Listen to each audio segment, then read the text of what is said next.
আসসালামু আলাইকুম। আজকে টোটাল ৪০ জন মানুষের জন্যে চিকেন তেহারি রান্না করব। আর সেটা কিভাবে রান্না করছি আজকে ফুল রেসিপিটা আপনাদের সাথে শেয়ার করব। আশা করছি ইনশাআল্লাহ খুবই ভালো লাগবে। ভালো লাগলে অবশ্যই ভিডিওতে ১ম এ একটা লাইক, কমেন্টস আর বেশি, বেশি করে শেয়ার করে দিবেন ভিডিওটা।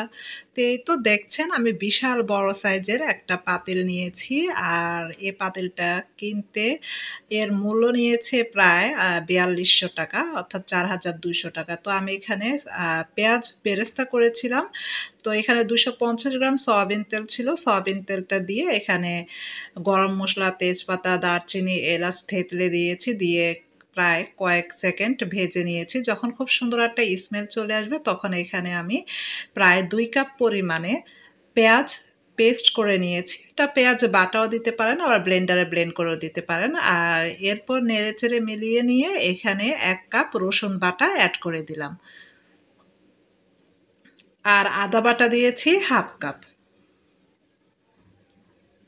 এরপর এখানে আমি ভাজা জিরের গুঁড়ো অ্যাড করে দিচ্ছি ২ টেবিল চামচ, ধনিয়া গুঁড়া অ্যাড করে দিচ্ছি ২ টেবিল চামচ, কালো গোলমরিচের গুঁড়ো অ্যাড করে দিলাম ১.৫ টেবিল চামচ।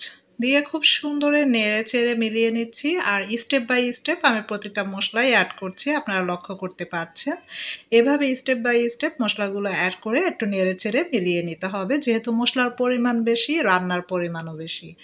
আর এই তো ১ বক্স এখানে দধি হচ্ছে টক দই ০.৫ কেজি। একবার ভালো করে ফেটিয়ে তারপর এই মসলার মিশ্রণে অ্যাড করে দিলাম। অবশ্যই টক দইটা দেওয়ার চেষ্টা করবেন।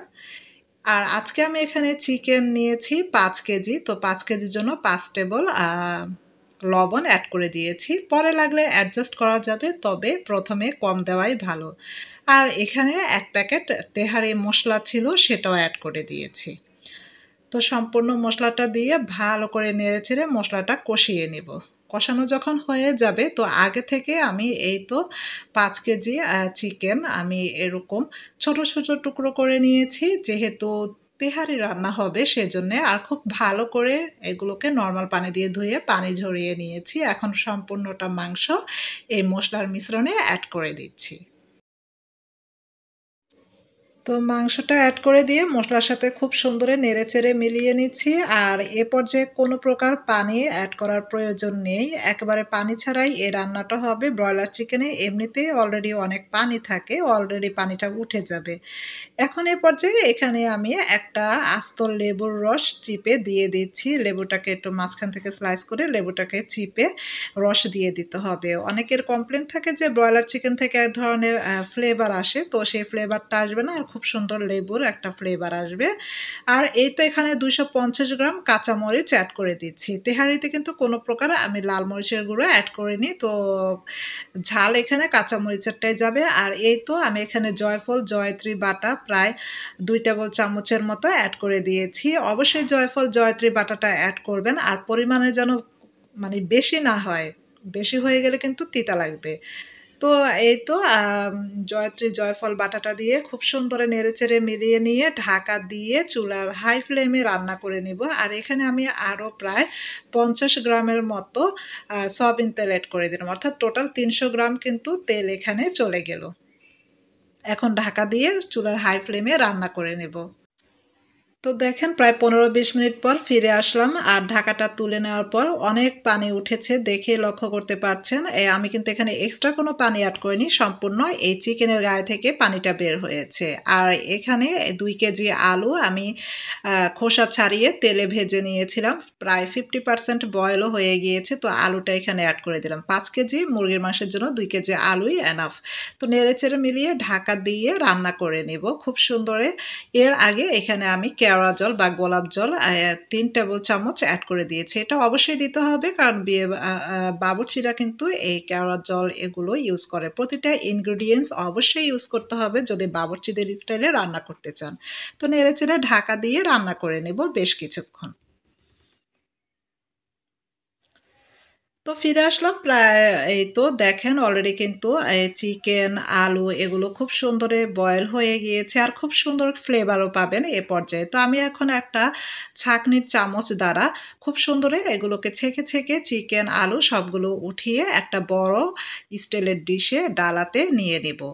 আর এখানে আমি ৫ কেজি মুরগির মাংসের জন্য আমি চাল নিয়েছি পোলাওর চাল, কালিজিরা ধুয়ে টোটাল ৪ কেজি পানি ঝরিয়ে নিয়েছি। তো ৪ কেজি চাল নিয়ে সেই মসলাটাতে অ্যাড করে দিলাম। এটা কিন্তু চিকেন কষানোর যে মসলা সেটাতে অ্যাড করে দিয়ে খুব সুন্দরে ভেজে নিতে হবে। অনেক ভালো করে ভেজে নিতে হবে আর এ পর্যায়ে নাড়াচাড়া কিন্তু অফ করা যাবে না, নয়তো নিচে লেগে যাবে। আর যেহেতু পরিমাণ বেশি তো আপনি যদি একা না পারেন সেক্ষেত্রে ২ জনের হেল্প নেওয়া যাবে। তো এখানে আমি এই তো ৪ কেজি পোলাও চালের জন্য এখানে ৩ টেবিল চামচ লবণ অ্যাড করে দিয়েছি। যেহেতু চিকেনের সাথেও কিন্তু লবণ আছে তো সেক্ষেত্রে বুঝে অ্যাড করতে হবে। পরে লাগলে অ্যাডজাস্ট করা যাবে। আর আমি এখানে শাহি জিরা দিয়ে দিলাম ১ টেবিল চামচ। শাহি জিরাটা দিলে খুব সুন্দর একটা ফ্লেভার আসে এই তেহারি থেকে। তো নেড়েচেড়ে এই শাহি জিরাটাকেও চালের সাথে ভেজে নিতে হবে। আর দেখেন অনবরত কিন্তু নাড়তে হবে। যদিও আমার একার পক্ষে নাড়াটা খুব কষ্টের ছিল, কিছু করার নাই।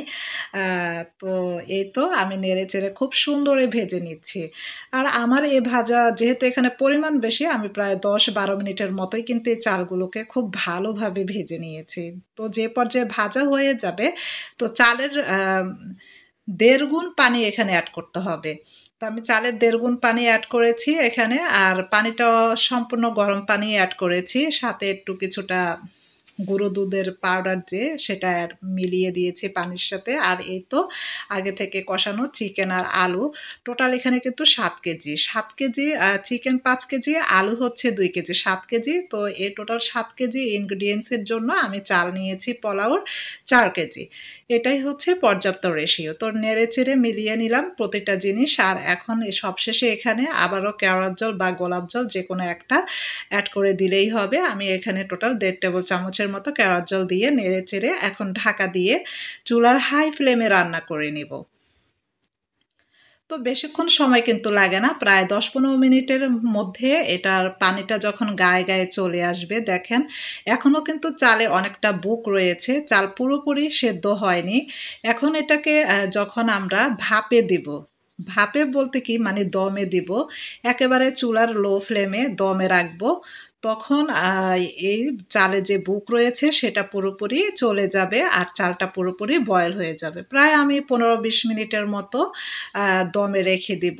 আর এই যে বেরেস্তা প্রথমে যে ভেজে রেখেছিলাম সেই বেরেস্তা এখানে দিয়ে দিচ্ছি। আমি প্রায় এখানে ১.৫ কেজি পেঁয়াজের বেরেস্তা করেছিলাম সেটা দিয়ে ঢেকে দমে রেখে দিচ্ছি ১৫-২০ মিনিট।